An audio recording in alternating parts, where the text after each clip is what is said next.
c'est fini. Il ne volera plus. Il est mort. Icare est mort.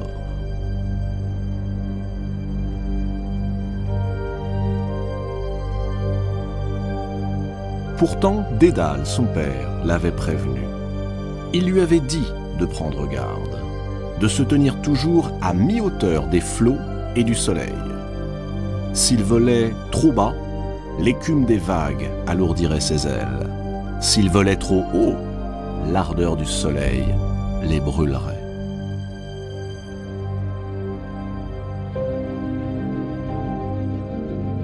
Icare n'a pas tenu compte de l'avertissement.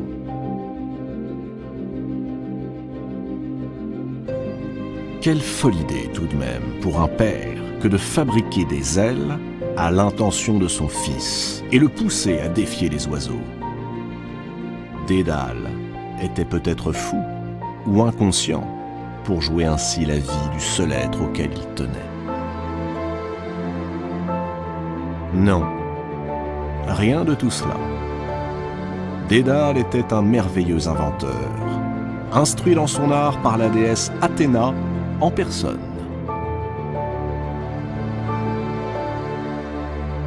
C'était aussi un brillant architecte, un dessinateur de génie, un sculpteur qui maîtrisait si bien son art que l'on devait, dit-on, enchaîner ses créations pour qu'elles ne s'enfuient pas. Un jour, il fit une statue d'Héraclès si criante de vérité que le héros, la découvrant, se sentit outragé et la brisa.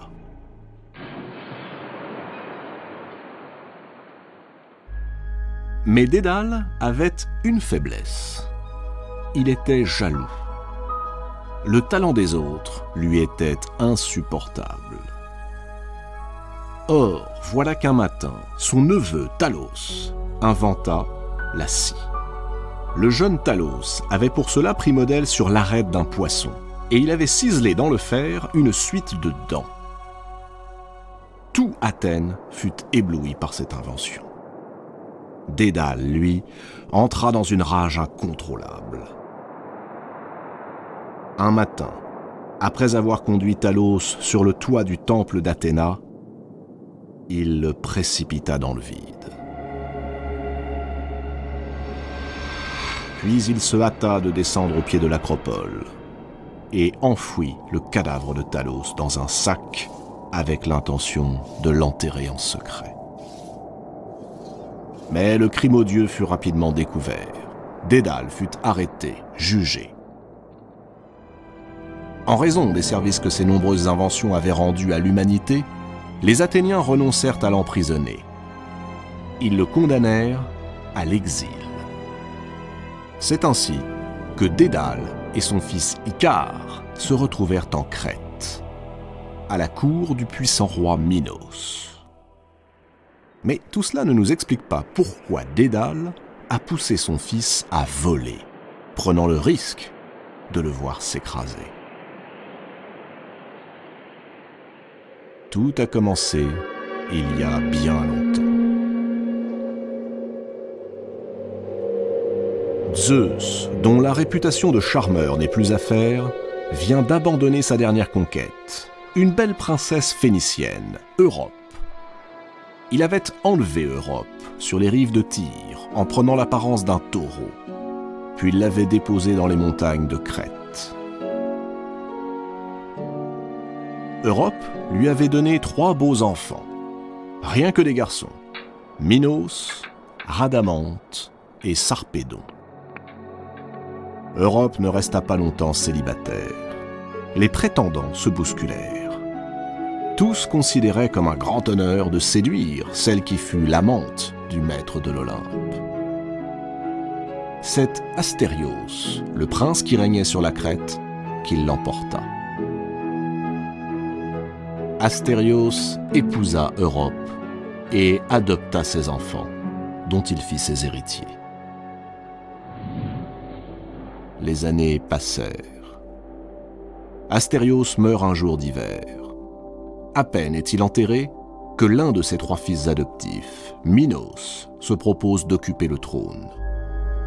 mais ses deux frères s'y opposent. Alors, comme preuve de ses droits à la succession, Minos soutient que les dieux lui ont confié le royaume. Et pour le prouver, il proclame qu'il peut obtenir d'eux tout ce qu'il juge bon de leur demander. Ses frères se montrent pour le moins dubitatifs. Ils demandent à voir. Minos relève le défi. Après avoir dédié un temple à Poséidon, le dieu de la mer, Minos le supplie de faire surgir des flots un taureau qu'il lui offrira en sacrifice. Et l'impensable se produit. Sous les yeux effarés de Rhadamante et Sarpédon et de toute l'assemblée, un superbe taureau d'un blanc éblouissant apparaît au-dessus des flots.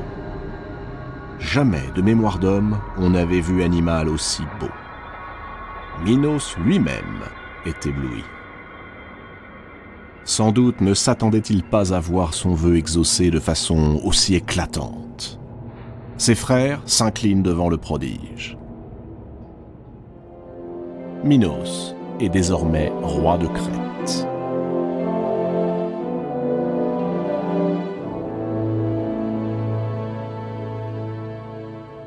Minos trouve le taureau de Poséidon si magnifique qu'il décide de tromper le dieu. Au lieu de sacrifier l'animal comme il s'y était engagé, il l'envoie rejoindre ses propres troupeaux et en sacrifie un autre à sa place. Poséidon n'apprécie pas du tout ce tour de passe-passe. Le dieu ombrageux prépare sa vengeance. Elle sera terrible.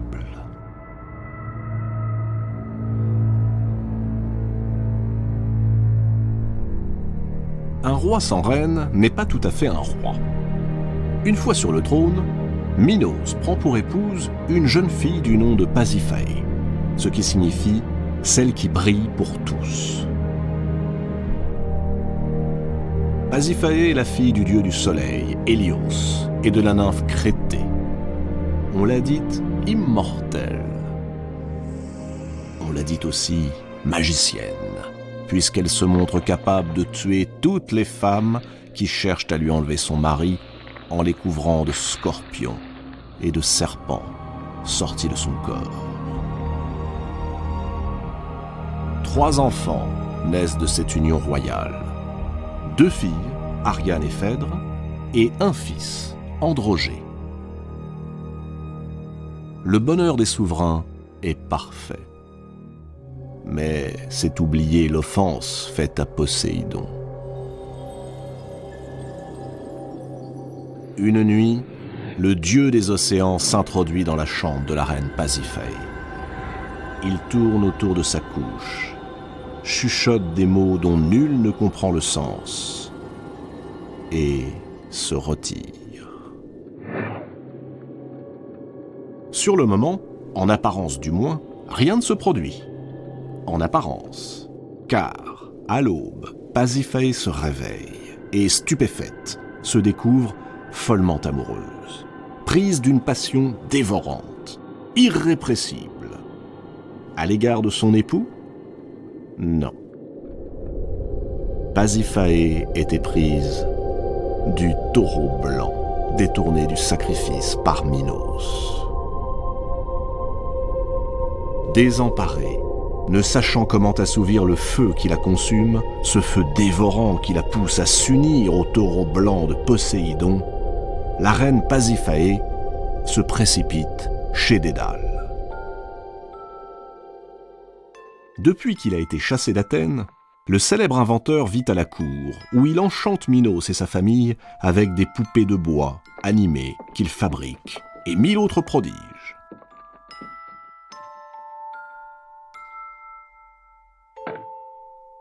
Il pourra sûrement trouver un moyen de venir en aide à Pasiphae. Dédale écoute la reine. Ce qu'elle lui réclame défie l'imagination. S'unir avec le taureau blanc. La perspective d'une telle union entre une femme et un animal semble à Dédale repoussante.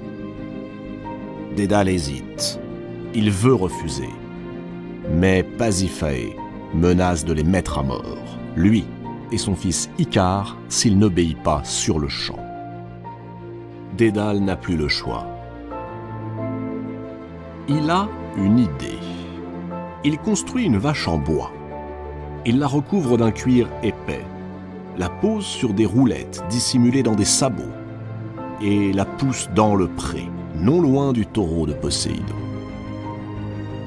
Il montre à Pasiphaë comment se glisser à l'intérieur et comment ouvrir les portes repliées dans le dos de la vache. Puis il se retire discrètement, préférant ne pas être témoin de ce qui va advenir.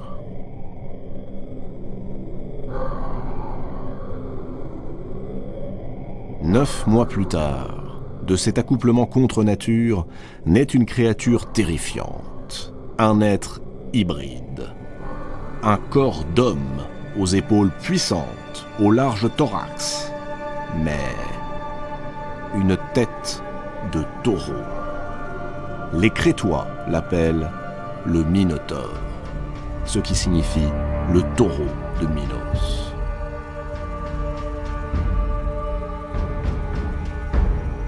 Dans un premier temps, Minos, ivre de rage, décide de châtier Dédale pour son inconséquence. Mais il se ravise vite. Ce que Dédale a fait, il doit le défaire.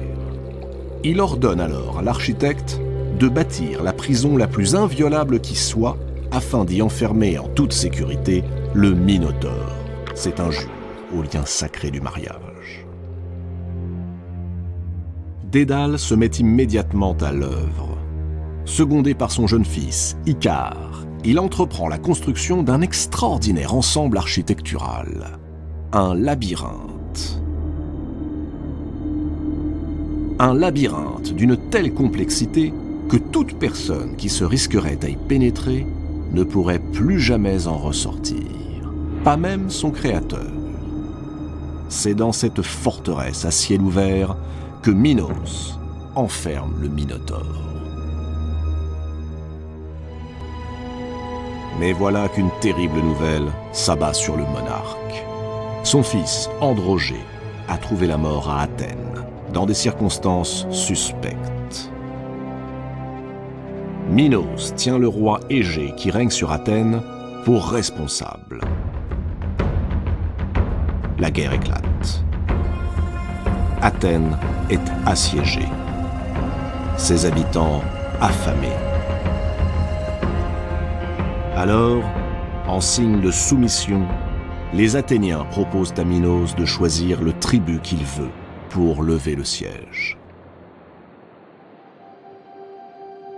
Minos ne réfléchit pas longtemps.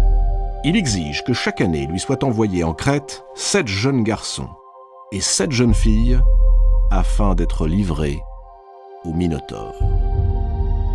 Les Athéniens, vaincus, n'ont pas le choix. Pendant des années, ils payent l'horrible tribut réclamé par Minos. Jusqu'au jour où le jeune Thésée, héritier du trône d'Athènes, décide d'en finir avec le monstre. Malgré les protestations de son père, Thésée se joint aux futures victimes et part pour la Crète, fermement décidé à défier le Minotaure. Une fois en Crète, Thésée est conduit au palais de Minos.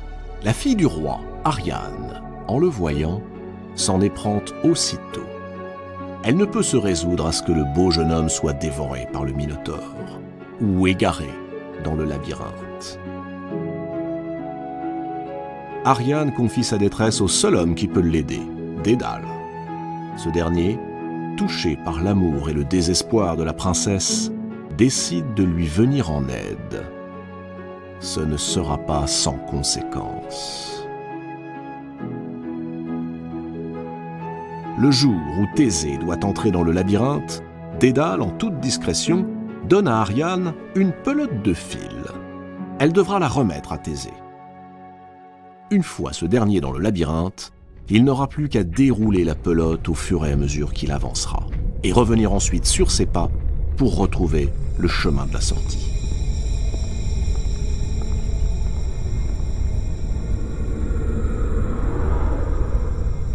Tout se passe exactement comme prévu. Thésée tue le Minotaure, puis, grâce au fil d'Ariane, réussit à sortir sain et sauf du labyrinthe.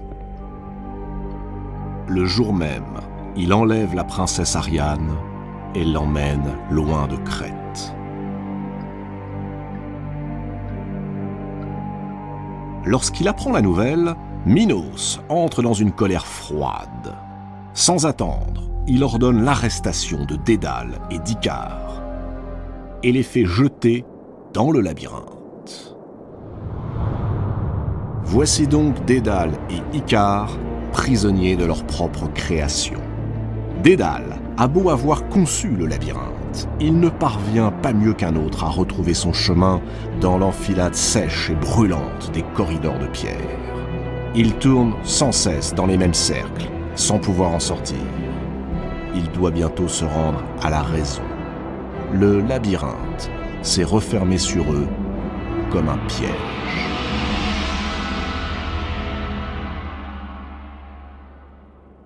Icare, lui, se désespère. Assis sur le sol poussiéreux, il ne peut rien faire d'autre qu'attendre. Attendre indéfiniment. Regarder la vie s'écouler lentement, inexorablement. Et lorsqu'il se reprend, lorsqu'il se met à chercher une issue à sa geôle, c'est chaque fois la même chose. Il se retrouve égaré, perdu, plus abattu encore. Icare, alors, se rassoit et contemple le ciel.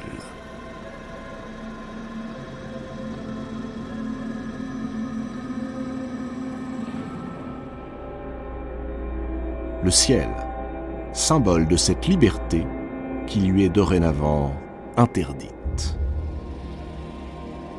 Pendant qu'Icare songe et se désole, Dédale, lui, réfléchit. Ce n'est pas le ciel qu'il contemple, mais les oiseaux.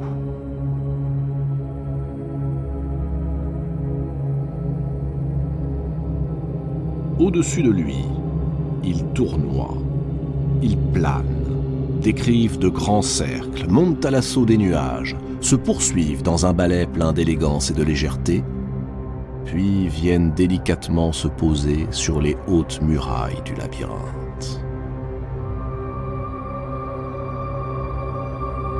Une idée germe dans l'esprit de Dédale. Certes, on ne peut espérer escalader les murs du labyrinthe, mais il existe un autre moyen de s'évader, un moyen audacieux, et que le vieil ingénieur est prêt à tenter. Il tire Icare de sa torpeur et lui dit, en pointant la main vers les nuages, « C'est par le ciel que nous partirons. »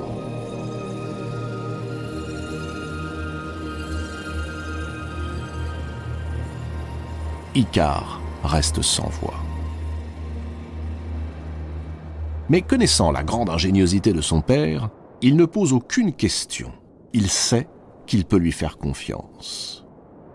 Dédale lui ordonne alors de ramasser toutes les plumes d'oiseaux qu'il pourra trouver.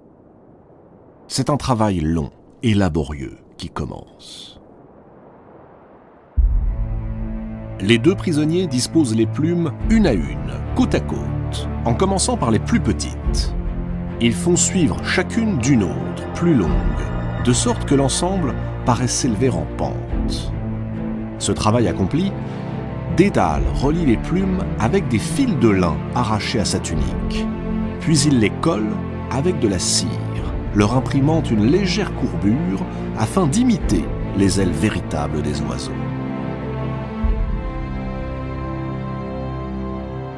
Icare fait de même, ignorant qu'il est en train de fabriquer l'instrument qui va causer sa perte.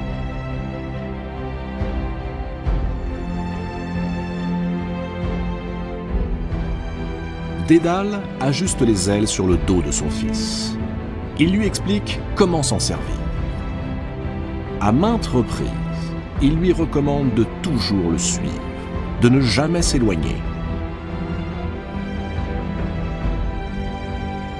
Le père et le fils sont prêts.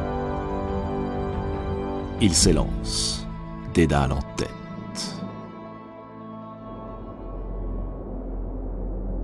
Les voilà qui s'élèvent, montent, gravissent les marches du ciel. Le labyrinthe s'éloigne. De temps à autre, Dédale se retourne pour s'assurer que son fils le suit bien, qu'il conserve toujours sa trajectoire. Icare, tout à son bonheur, vole de plus en plus librement. Sa jeunesse le rend téméraire. Icare monte de plus en plus haut. Peu à peu, il quitte le sillage de son père. Dédale s'en aperçoit. Il crie, l'implore. Mais la voix du vieil homme est emportée par les vents. D'ailleurs, Icare, abandonné à l'ivresse de son vol, n'entend plus rien. Il est tout à son ascension. Pourquoi rester dans l'entre-deux ? Pourquoi suivre la voie médiane quand c'est tout le ciel qui s'offre à nous ? Aller plus loin, toujours plus haut, jusqu'à l'infini. Pendant quelques instants, Icare règne sur le monde. Il vole. Tout lui semble possible. Mais plus il s'élève, plus la cire, chauffée par les rayons du dieu soleil, commence à fondre.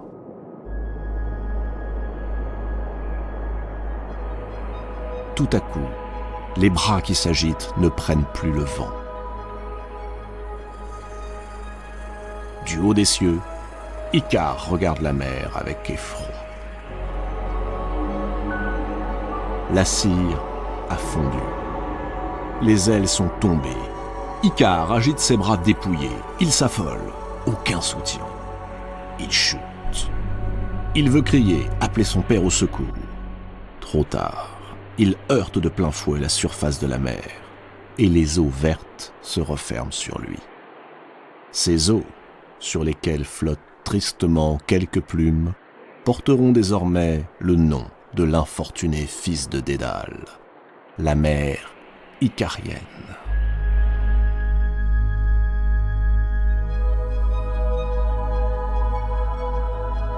Dédale a par 2 fois défié les lois de la nature. La première fois pour aider Pasiphaé, ce qui donna naissance à une créature monstrueuse. La seconde fois pour s'évader, transformant l'homme en oiseau, ce qui coûta la vie à son fils. On ne soumet pas impunément la nature à de nouvelles lois, et les dieux n'aiment guère que les hommes tentent d'échapper aux limites de leurs conditions. Voilà ce que le vieux Dédale comprit lorsque, torturé par la douleur, il posa le pied sur une petite île aride, loin de Crète, qu'il rebaptisa Icarios, en ultime hommage à son fils perdu. Depuis des siècles, les marins et les voyageurs qui traversent la mer icarienne s'interrogent sur le vol d'Icare. Sommes-nous si différents d'Icare, de cet enfant qui vivait dans une prison à ciel ouvert et rêvait de s'envoler vers un ailleurs qu'il imaginait meilleur? Icare n'a peut-être pas chuté pour avoir perdu tout sens de la mesure. Son père, Dédale, était un être astucieux mais prudent, observateur et inventif, mais adepte de la raison. Icare, malgré les avertissements, malgré les remarques de son père, est resté sourd à la voix de l'expérience. Mais nous savons bien que l'expérience est une lumière qui n'éclaire que soi-même.